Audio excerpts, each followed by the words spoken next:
Hola, Javier. Te habla Fabio, tu mejor amigo. Yo ya no formo parte de tu vida, pero vos y yo sabemos que no nos vimos más. Esperabas encontrarte con un Javier y te encontraste con un Javier. Esta distancia que hay entre vos y yo.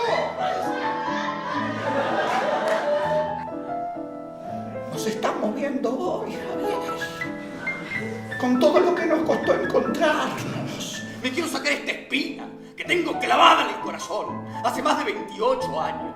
Perdón por ser así.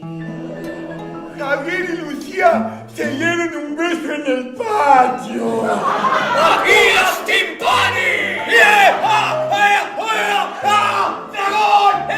¡No te hagas ahí, ¡afuera! Perdóname, discúlpame, te quiero tratar mal. ¡Andate, salí! Te quiero mucho. Estaba lleno de sueños, Fabio. Y esos sueños se convirtieron en nada. Me gustaría volver a verte pronto.